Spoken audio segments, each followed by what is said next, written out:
Raya, you the GOAT, boy. RT, you good, bro? Benzion, you the man. I've been doing this here, man. Crazy coming back, he crack the sky, he come with fire. Babylon, yeah, it gotta burn, yeah, with fire. Damn, where you read that at? It's in the Bible. I tell you what you're afraid of, a black messiah. Crazy coming back, he crack the sky, he come with fire. Babylon, yeah, it gotta burn, yeah, with fire. Damn, where you read that at? It's in the Bible. I tell you what you're afraid of, a black messiah. Crazy coming back to save his people from the enemy. The same people stole us, then they sold us to the enemy. Came on a slave ship, shackles on my damn arm, yokes around my neck, on my feet, so I couldn't run. Me, shack.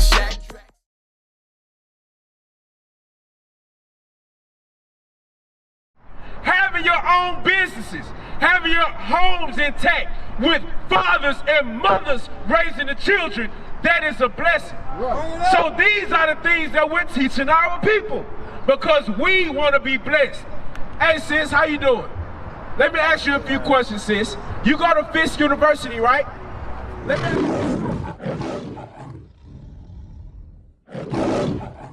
a few questions, just a few moments, sis. Because you our sister, we are out here for you. Come right here, let me show you these signs. Now, I went to college, right? I graduated, but I didn't know about certain things until I came into this truth. Like, at Fisk University, it's a historical black college, right?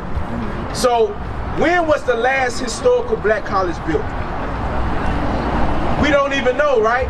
That's why they call it historic, because they're rather our history, us coming together as black people be a history thing, not something that we see in our future, right? But before I get that, excuse me, bro. You know about this right here that they teach you in our historic black colleges? Did they teach you about the slave trade? Okay, what class is that? Modern U.S. history? Because, hey, us going into slavery is indeed U.S. history, right? But why? You ever heard of the critical race theory? So the critical race theory is that they don't want to teach our history because it offends other people. It offends the people who were guiding these ships, who insured these ships, who had us in chains on these ships, right? So why is it that it offends other people? It should offend us, right? Because we the ones that was trapped on these boats, tossed like a ball in the sea. But the understanding of this, did you know that this was in the Bible? We're gonna show you this right quick because I'm gonna let you know, sis, if you relate to this, if this was your people who were stuck on these ships, then God is talking to you. You understand? When he wrote that Bible, when he gave the words of the Bible to his prophets, he wrote it to, what's your name, sis? TK, he wrote it to you, TK. So let me ask you this. Do you identify as an American black, a West Indian black, a Haitian, American Indian, Dominican? Which one do you? American black. Your father is a black man, right? Guess what? God calls him Judah. So if God calls him Judah, he calls you Judah. You are from the greatest tribe to ever walk the face of the earth. And you got to be proud of that. But is that something that our historical black colleges are teaching us? Because even in our historical black colleges, are they telling you that you're better than everybody that walks the earth? No, but we're going to show you a book. You got to pay all that money for them books in this school, but we're going to show you the book that's going to bring you to your freedom. Right. All right, watch this. Deuteronomy 76, right quick. 1 and 1. I'm going to show that he was talking to you, okay, TK? This is the book of Deuteronomy, chapter 1, verse 1. These be the words which Moses spake unto all Israel. To all who? Unto all Israel. So to all Israel, TK, so these were actual men, black men. You understand? They were the ones that was with Moses in the wilderness. Okay? Their descendants were with Moses in the wilderness. And when he gave him the book of Deuteronomy, he was speaking to the children of these men. We literally come from the loins of these men, who came from the loins of a man named Jacob, who God changed his name to Israel. You understand? That's why we call ourselves the Israelites. Have you ever heard of the Israelites? Do they teach you about the Israelites in your college? Why not? Why do you think that? Does your pastor even mention it? No, but we're going to show you today the greatest education on earth. All right, Deuteronomy 7:6.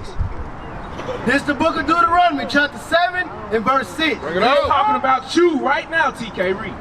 For thou art an holy people unto the Lord thy God. Do you know what it means to be holy? What does it mean? So we know in college you can't define a word with a word, right? So holy means to be separate, okay? So you heard of holy water or something like it's separate from any other. So you and your bloodline and your people are separate from all of the other people on earth. You understand? That's plain. Read. For thou art an holy people unto the Lord thy God. The Lord thy God hath chosen thee. So you chose those shoes this morning. You chose those glasses in the store. You chose that pullover, right? You chose to come over here. All praise to the Most High. So you made a conscious decision to put one pair of shoes over the other, right? One pair of glasses over the other. God had the spirit in him. He made us to be above all people because he chose us out of all of the other nations of people. That's right. Are you hearing that in Fisk University? Nope. Let's see, read. The Lord thy God hath chosen thee to be a special people unto himself. So what does it mean to be special? What does it mean to be special, TK? Because I want to make sure that you're comprehending what I'm telling you, what the Bible is saying. To be a special people. So if it's okay, you got ordinary people, you got special people, not special education. No, the greatest people on the face of the earth, TK. That's right. You belong to that group of people. That's right. Although that God ordained you to go through this, to endure this, he still knows and chose you to be the special people on earth. You understand? Watch this. The Lord thy God hath chosen thee to be a special people unto himself above above all people that are upon the face of the earth. So give me one professor's name in that building who tells you you're above all people on the face of the earth.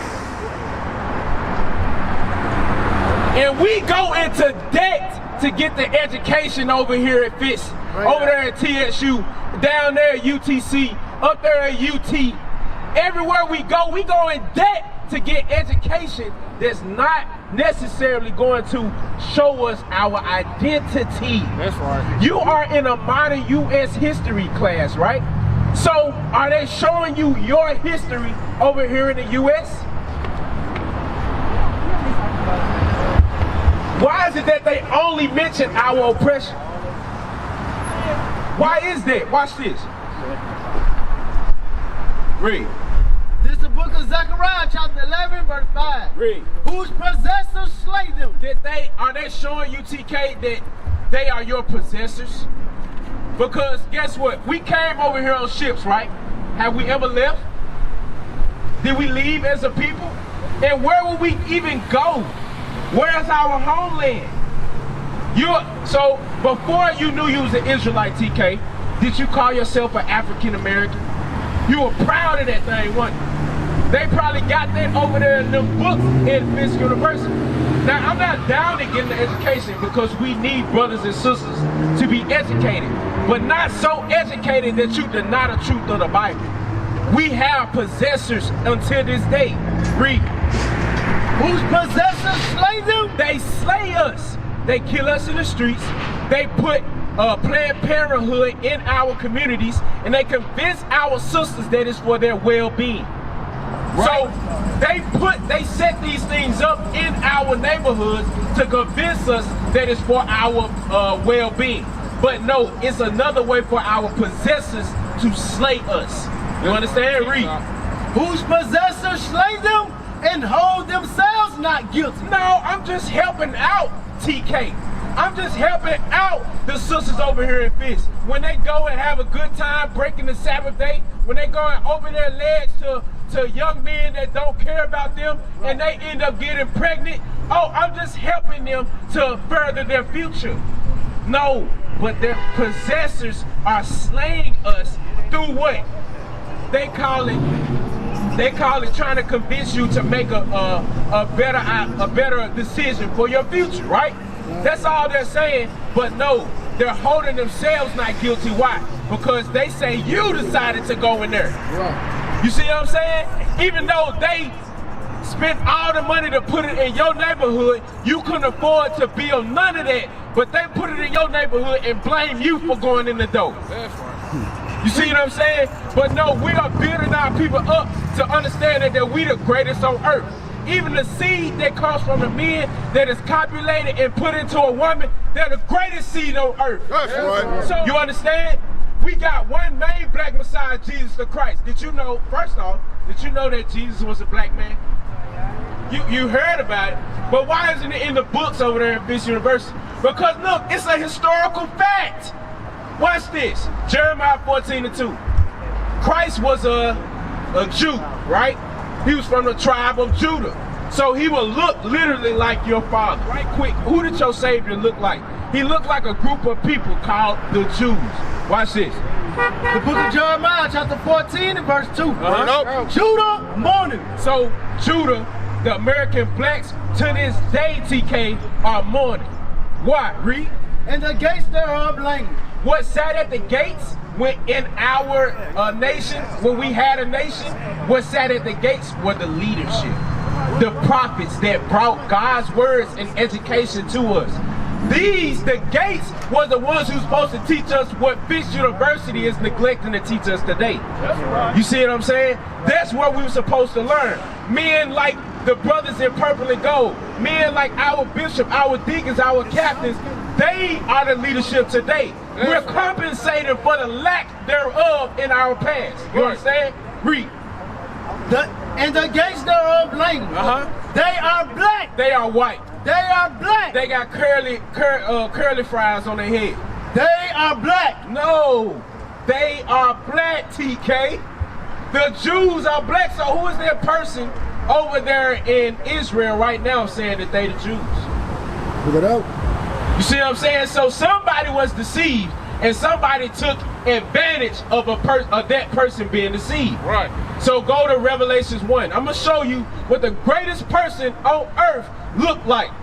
Why did they deceive us and tell us that he was a white man, TK? Before you came up, watch this, come over here. Before you came up, who do you think that was? Even though you heard he was black, who is that? Supposed to be, but was he a real man? No, he was. He was a real man. So Leonardo da Vinci painted a man by the name of Caesar Borgia. He was the son of Pope Alexander VI, Rodrigo Borgia. He had the power enough in the 1400s to tell this artist to paint his son as our Messiah, Jesus the Christ. And so 1492, right, starting the Renaissance period. Have you ever heard of the Renaissance period? Because that's part of history too. U.S. came from that too. You understand? The mindset to this day that started in the Renaissance is here in America, in Babylon the Great. And guess where is it as well? In Fisk University. They don't tell you, hey, no, this is historically inaccurate. No, they just let that be. Like you just paying just to go there. You paying to go get some truth, right? Now, the truth is this was a man by the name of Caesar Borgia who was painted by Leonardo da Vinci to be your Messiah, TK.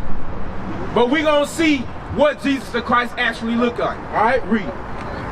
This is the book of Revelation, chapter 1 and verse 1. The revelations of Jesus Christ. What does it mean? A revelation, what does that mean? What's the root word of revelation? To reveal, right? To show. So what we're going to do, we're going to reveal or show who? of Jesus Christ. We're going to show you Jesus Christ. All right? Revelation chapter 1 and verse 10. Then jump to 13. Verse 10. I was in the spirit on the Lord's day, and heard behind me a great voice, as of a trumpet. So this is John the Revelator, TK. Pay attention to me, because I want to at least give you this before you go. Revelation was a book written by John the Revelator, okay? And Christ showed a picture of himself. He was a being right in front of John the Revelator. And John said, hey, I looked up and I heard a voice as of a trumpet. Okay, read. That's verse 14. Verse 14. His head and his hairs were white like wool. So I'm going to ask you this, TK. Who on earth today possesses woolly hair? Woolly hair. Like hair of a sheep. Black people, right? Look at this brother hair. That's that good wool right there. And you got good wool. You understand? Watch this. Read. His hair and his hair were white like wool. So it was as white as it can be. White as snow. Read. As white as snow. And his eyes were as a flame of fire. So his eyes were as a flame of fire. Our black Messiah drunk wine. That's why his eyes were red. Okay? Read. And his feet like unto fine brass. So if you took off your shoes, TK, would your feet be the same color as your body? Maybe a little tint lighter because you cover it up, right? But it'll be the same color, am I correct? Okay, now let's see how Christ's feet look. Read it again. And his feet like unto fine brass, as if they burned in a furnace. So if you burnt anything, it don't matter what it is, if you burn it in a furnace, what color is it gonna come out? Black. Black. Now watch this. Does any of these pictures look like this man was burned in a furnace? Okay, but let's go over here and see if a fine brass was burnt in the furnace over here. Doesn't it relate more about what the Bible says? Right? You got the hair of wool that's white as snow. You got the skin that's burnt like a furnace. You understand? So, are you paying for the truth over there in Fisk University? Are you on Sundays when your pastor tells you, hey, it doesn't matter what he looked like. Hey, he's a spirit. I'm an image bearer. What does that even mean, TK? It means that he's lying to you to appeal to your feelings and your emotions. Okay? What is nation? Nation is family. Nation is community. Nation is